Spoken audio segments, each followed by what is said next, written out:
조업제TV 시청자 여러분 안녕하십니까. 9월 5일 오전 11시를 넘어섰습니다. 오늘 대북 특사단이 북한에 가서 어떤 이야기를 듣고 올지 모르지만은 변함없는 상수가 하나 있습니다. 그것은 북한은 절대로 핵무기를 포기하지 않는다. 아니, 핵무기를 포기할 수 없다. 핵포기 불가능 체제라는 것입니다. 북한이 핵포기를 하면은 독을 뺀 코브라처럼 지렁이가 되고 맙니다. 북한의 핵은 체제 유지용이 아닙니다. 북한의 핵무기는 공산 통일용입니다. 북한은 전략무기로서의 핵미사일과 남한의 종북 세력을 결합시키면은 어쩌면 총을 쏘지도 않고 남한을 접수하거나 남한을 예속화시킬 수가 있다. 궁극적으로는 한반도 전체를 주체사상, 자기들이 말하는 김일성주의가 휩쓰는 지옥으로 만들 수 있다라고 확신을 하고 있으니까 핵무기를 포기한다는 것은 자살을 의미합니다. 어떤 체제도 자살하는 체제는 없습니다. 핵무기를 개발했다가 포기한 나라는 한 나라밖에 없습니다. 남아프리카입니다. 남아프리카는 집권 세력이 백인에서 흑인으로 바뀌는 과정에서 백인들이 스스로 폐기했던 것입니다. 자, 그러면 어떻게 하면 되느냐? 이런 고민을 담아서 오는 금요일 오후 2시 30분부터 3시간 동안 국회 도서관 소회의실에서 여의도 연구원 및 백승주, 이종명, 정종섭 의원실 공동주최로 국방개혁 국민대토론회가 열리는데 이 토론회 배경이 잘 정리가 되었습니다. 이것이 한국의 현실을 요약한 겁니다. 한번 읽어드리겠습니다. 토론회 배경. 문정부 이후 탈원전 정책, 국정원 대북 기능 무력화, 기무사 해편, 전방 철책선 철거, DMZ 경비 초소 철수 및 비무장화 추진 등 북핵 폐기 없는 상황 하의 한국의 안보 장치들이 서둘러 해체되는 양상을 보임에 따라 국민적 우려가 고조되고 있음. 탈원전은 북한의 완전한 비핵화 실패 시 또 미국의 핵 우산이 약화될 때 독자적으로 북핵 위협을 억제하는 데 필요한 잠재력을 말살하는 정책으로서 경제성 및 환경 차원의 문제와는 별개로 안보 차원에서도 심대한 의미를 가진다. 즉 원전을 백지화하겠다는 것은 우리가 북한이 끝까지 핵을 포기하지 않을 때는 우리가 핵을 개발을 해야 되는데 그때 잠재력을 말살하려는 것이 아니냐 하는 이런 의심을 던지고 있습니다. 그래서 이 토론회 주제의 이름이 국방개혁 2.0 북핵 폐기 없는 무장해제인가. 북핵 폐기 없이 무장해제하면 한국은 북한에 자발적으로 예속되는 것이죠. 아니면 먹히는 것이죠. 계속 읽겠습니다. 토론회 배경. 이에 더해 7월 27일 정군 주요 지휘관 회의에서 보고된 국방개혁 2.0은 북한이 핵 폐기 약속조차 밝히지 않는 상황에서 지상군 감축, 전방사단 및 예비사단 감축, 병 복무기간 단축, 동원예비군 감축 등 일방적으로 국방역량을 축소하는 내용을 담고 있으며 대북 억제를 위해 추진되어 왔던 한국형 삼축체제, 잠수부대 운용, 공세적 신작전 개념 등도 철회 또는 축소 지향적으로 변경시키고 있음. 요컨대 국방개혁 2.0은 남북관계 및 주변 안보 정세에 대한 낙관적 전망만으로 한국군의 역량을 선제적으로 축소하고자 하는 것으로서 최악의 상황에 대비한다는 안보 원칙을 철저히 무시하고 있음. 요 대목은 약간 본질을 놓치고 있는 것이 아니냐 생각됩니다. 이렇게 하는 게 안보 정세에 대한 낙관적 전망으로 한다고 그랬는데 낙관적 전망이 아니라 의도적으로 한다고 봐야죠. 의도적으로. 지금 집권 세력의 이념 성향상 의도적으로 북핵 폐기 없이 한국의 군사력을 약화시키겠다는 걸 의도한다고 봐야죠. 그 의도의 목적은 뭐냐 하는 것은 그 사람들의 이념 성향이 답이 될 것입니다.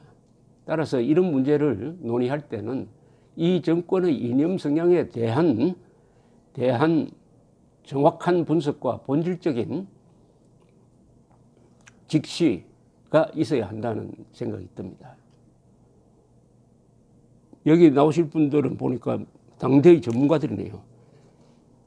김희상 한국안보문제연구소 이사장, 김태우 전 국방선진화 추진위 소위원장, 박규락 국민대 정치대학원 교수, 신원식 전 합참작전본부장, 권태호 전 유엔사 군정위 대표, 김진무 숙명여대, 김민석 중앙일보 기자 등등으로 되어 있습니다.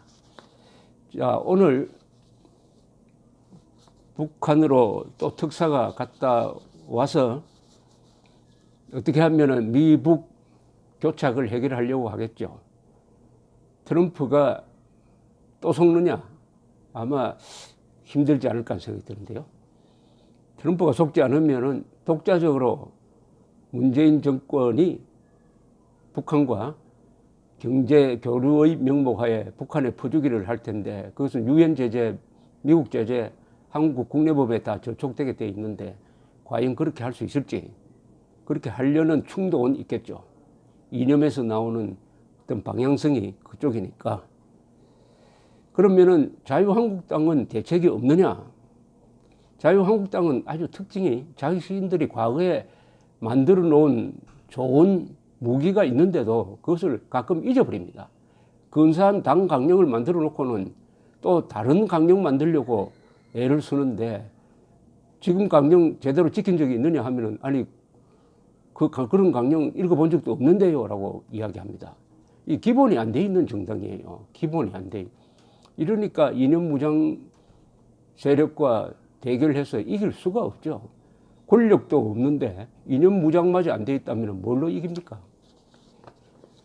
자유한국당이 작년 추석 이맘때네요. 추석을 앞두고 귀승객들에게 홍보물을 나눠주었습니다. 당시는 홍준표 대표 있을 때입니다. 그 홍보물을 보면은 이면에 걸쳐서 전술핵 재배치 1000만인 서명운동 설명서가 있고 반송 우편엽서가 붙어 있었습니다. 국민의 생명과 재산을 지키는 유일한 대안이 전술핵 재배치라고 하고 서명을 해가지고 가족과 함께 동참하고 우체통에 넣어주세요라고 했습니다. 그런데 이 운동이 지금 계속되고 있습니까? 계속되고 있다는 이야기 들어본 적이 없습니다. 참 희한한 정당입니다. 그런데 이 카드를 다시 꺼내야 합니다. 요컨대 우리가 가지고 있는 유일한 카드는 북한이 핵무장을 절대로 포기하지 않는다는 것을 전제로 해가지고 그러면 우리는 뭘 할 거냐는 겁니다. 우리는 뭘 할 거냐. 문재인 정부식으로 되지도 않을 핵 폐기를 가지고 미국을 설득해가지고 미국이 뭐 종전선언 등에 양보를 하도록 한다. 이것은 우리를 위한 게 아니고 그것은 김정은을 위한 정책입니다. 문재인 정권은 지금 국민이 아니라 김정은을 위해서 열심히 하고 있습니다. 그러면 국민을 위해서 열심히 해야 할 정당이 자유한국당 아닙니까? 자유도 지키고 한국도 지키겠다는 정당이니까. 그런데 그 방안은 바로 전술핵 재배치 뿐인 것입니다.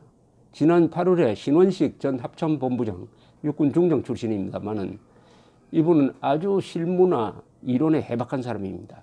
통신사 뉴시스와 한 인터뷰에서 전술핵 재배치가 최선의 북핵 대응 방안이라고 이렇게 주장을 하고 있습니다. 한미연합훈련은 중단되고 연합사는 2020년에 해체될 운명이다.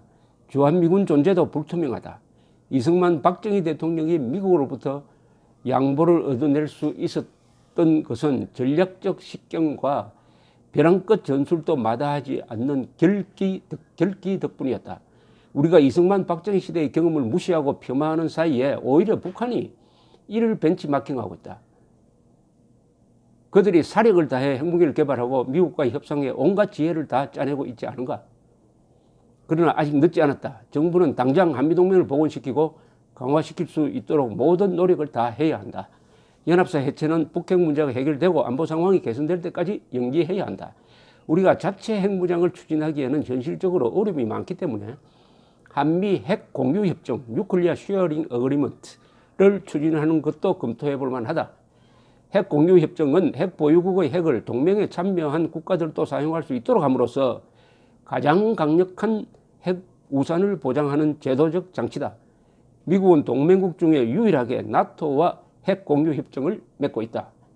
핵 기획 그룹을 두고 모든 회원국이 정책 협의와 이행을 공동 결정한다. 미국의 전술핵을 회원국 내에 배치하고 사용할 때, 전시에 사용할 때 회원국의 항공기를 사용하게 되어 있다. 냉전 시기 최대의 위협은 옛 소련이었고 유럽이 가장 중요한 지역이었기 때문이다. 오늘날 가장 중요한 지역은 동북아이고 북핵은 국제사회가 당면한 심각한 위협이다. 미국에 한국이야말로 핵 공유가 가장 필요한 지역이 됐다는 것을 이해시키면 된다. 한미 핵 공유 협정은 냉전 때 서유럽처럼 미국이 어떠한 경우에도 동맹을 저버리지 않겠다는 확실한 메시지이고 북한에는 핵으로 얻고자 하는 한미동맹 약화 시도가 부질 없음을 인식시킬 것이다. 중국에는 북한을 옹호해서 얻는 것보다 한미 핵 공유 체제의 출범에 따라 잃는 게 훨씬 많다는 사실을 깨닫게 하고 북핵 해결에 적극 나설 수밖에 없게 만든다. 핵 공유 협정은 북한 비핵화를 압박하면서 유사시 북한의 핵 사용을 억제하는 강력한 양날의 칼이다. 이것은 뭐라고 그럴까요? 아주 절묘한 수입니다. 절묘한 수예요. 중국도 압박하고 북한도 압박하고 북한의 핵 미사일을 간단하게 무력화시키고 또 한미동맹을 나토 수준으로 강력하게 만드는 절묘한 수고, 돈이 들지도 않습니다. 외교력만 필요하면 되고 한국 정부의 강력한 의지가 있으면 돼요. 만약 핵 전술핵 1991년에 빼내간 전술핵 재배치하지 않으면 우리는 독자적 핵 개발을 하겠다. 이런 식으로 미국을 압박해야 됩니다. 그런데 지금 정권이 할 리가 없죠. 그러면 방법이 없는 애 있습니다. 자유한국당이 이것을 당론으로 채택했으니까 이것을 1000만인 서명운동을 연장시켜서 2천만, 3천만이 서명하도록 하고 이 사실을 국민들에게 알리는 일대 홍보전을 전개를 하고 그러면 여론이 북한 핵미사일 맞기 싫은 사람은 다 찬성할 것 아니겠습니까? 이제 국민들도 북한의 핵 폐기는 불가능하다는 것을 지금 좀 알게 되었습니다. 그렇다면은 70%, 80%의 지지를 얻으면은 그게 자유한국당의 힘이 되는 것입니다.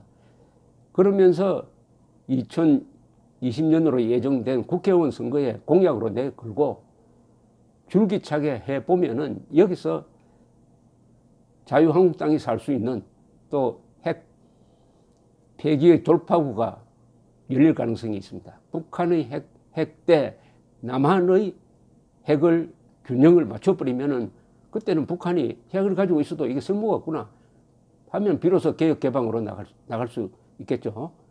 그리고 문재인 정권도 지금은 반대하지만 여론이 70%, 80%로 돌고 선거 때 불리하다고 생각하면은 이 정책을 받을 가능성도 배제할 수가 없는 것입니다. 따라서 홍준표 대표가 만든 좋은 무기인 전술핵 재배치 카드를 자유한국당은 이제 꺼내야 합니다. 그리하여 대안을 제시를 해야 됩니다. 무조건 문재인 정권 비판해서도 안 되고 무조건 비판해서도 안 되고 대안을 제시를 해야 합니다. 대안을 제시를 해야 돼요. 감사합니다.